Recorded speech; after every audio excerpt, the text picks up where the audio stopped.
Welcome to Module 2. In these lessons, we're going to talk about how you can become the best leader you can be as you begin this new role as a worship leader. We're going to talk about realistic expectations, pitfalls that you're probably going to encounter along the way, and how to overcome them. But in this video, we're going to talk all about realistic expectations.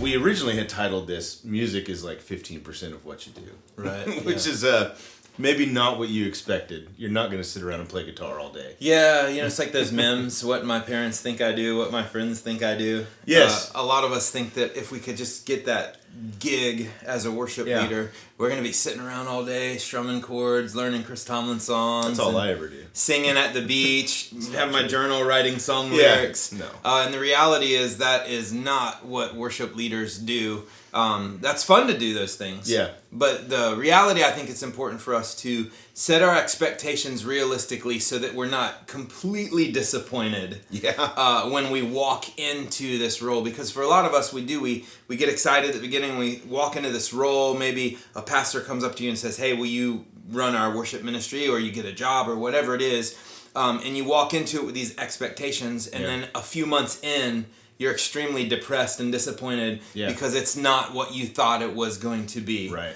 And so I think sometimes having the right realistic expectations going into it will allow you to make the adjustments necessary so that it can be fun and fulfilling, and you kind of know what to expect. Right. So that you don't get to that place where a lot of artists get, where they get depressed and confused, or they're not meeting the expectations because they thought that they were signing up for something different. So Fuller, why don't we share, and particularly why don't you share like a breakdown of how you spend your time? Because I think the classic question, like, so what do you do all day? Right? So we're going to talk about how we spend our time. And I'll start this off by saying, when I started working at New Hope, maybe about 5 years ago, I quickly realized there was so much for me to do. I rarely ever got to play guitar or sing or work on music, especially on the clock. Now, we as worship leaders, we ask our volunteers, who most of them work full-time and have families and lives, we ask them to practice for songs and be prepared for Sunday, and they don't get to do it while they're working their jobs. No. And it kind of came down to that for me, too. Like, I had to practice the stuff on my own time. I didn't spend time, on the clock preparing for the music part. I had so much else going on. But how would you break down how you spend your time on a typical, a normal basis? Yeah, so I actually wrote down a few notes. Over the last decade, I've kind of approximated about how much time I do it. And it goes through different seasons, right? Where certain seasons are heavier in certain areas than the other. But I broke it down pretty much like this. I spend about 15% of my time on music stuff. About 15. Meaning practicing guitar, making charts, learning songs, finding new songs, like things that you would consider music, growing as a musician, learning songs vocally, doing that. So about 15%, which is really not that much. Right. So if you think in the course of 5 days, less than a day, maybe half a day even, that you are spending actually doing music. I spend about 35% of my time, which is most of my time, is spent, and you'll spend this with administration, planning. The Achilles heel of an artist, right? PCO. And the thing that's so ironic is that as a musician, you usually get hired because you can play guitar and you can sing, and they're like, oh, you're great. Will you be our worship leader? Yeah. Right? So you get hired for the 15%. Yeah. But then you're actually expected to do the 85% of these other things that you probably hate. And that's what makes or breaks you. It really does. It really does. And that's why I say worship leading isn't for everybody. Right. Sometimes it's better to just be the volunteer. Yeah. Because it is. So I spend about 15% of my time doing music, 35% of my time administration, which I've never met a musician that loves administration. I don't. Yeah. So it is one of those things where you have to learn how to love it, and you have to learn how to embrace it and how to do it. And through this course, we will teach you shortcuts on how to get better at it and how to do it well, or at least do it to the point where it's bearable. Okay. I spend about 20% of my time in meetings. Could be. You might think that's fun, or you might hate that. It just depends on what kind of meeting it is, right, and what you're trying to figure out in it. But you can expect that about 20% of my time in meetings, and then I spend about 30% of my time doing relationship building, which most of us enjoy as musicians and artists.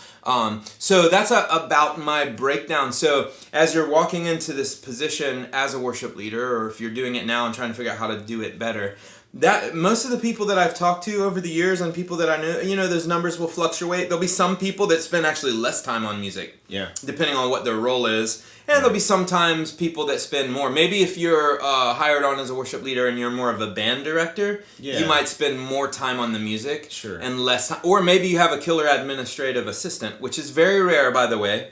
I know tons of worship pastors that do not have administrative support, and then that can free you up. But either way, you've got to be geared up, knowing going into this thing that you're not going to be sitting around playing guitar all day. Yeah. When I get an hour to learn a song or work on a guitar solo, I consider that a blessing. Yeah. And most of the time I feel like, oh crap, there's other things I should be doing right now. That, or if you have something that's technically difficult to pull off musically on a Sunday, you might just have to just be okay with the fact that you got to do that on your own time. Yeah. You gotta come away from church or away from your office or whatever, and stay up late or whatever and work on it, not on the clock. Now, one thing I would say to this too, and this is very important, is that it as an artist, if you cannot find your artistic, you can't scratch your artistic itch through your role as a worship leader. And so if you go into a worship leader position thinking that you're going to scratch that creative artist itch, you're probably going to be very disappointed. Let's take a moment, though, and acknowledge the fact that we, and most likely you, are an artistic person. And that's an important part of who you are, and it's an important part of why you got hired to do what you're doing, or why you've been put in the role to do what you're doing as a worship leader. And it is important for us as artists to be artistic. What we're not trying to say in this video is you need to try and squelch that. Yeah. You'll be miserable. Yeah. So what are some ways that we can do that? How can we scratch that itch a little bit if our job descriptions kind of push it out a little bit? Yeah. I think you got to figure out other outlets to be creative. For me personally, I love producing music at my house. Yeah. And so that gives me a creative outlet that I might not get as a worship leader, because I spend most of my time as a worship leader building relationships, doing administration. So I think being able to make sure that you have bandwidth in your life to still nurture those artistic endeavors, and when they can line up together, even better. Yeah. Sometimes you'll find avenues that they kind of intermingle, and they kind of benefit each other, which is great. But don't neglect the artist in you. Just don't expect that the worship leader job is going to be the thing that nurtures that. So as you begin or continue this role as a worship leader, do create realistic expectations. Understand that some things aren't going to be fun. Like for me, admin is not fun. I'm not good at it. I hate doing it. But if I never did it as a worship leader, I wouldn't have a job. Yeah, and you'd be miserable as well. And your teams would not be. They wouldn't function. So understand that you're going to be asked and required to do things that you probably don't really like doing, and you're going to be asked to not spend much time doing the things that you probably really love doing. So come into it with those expectations, and then also find outlets for you, because it is important for you to nurture the gifts that God has given you as an artist and let those flourish. We'll see you in the next video.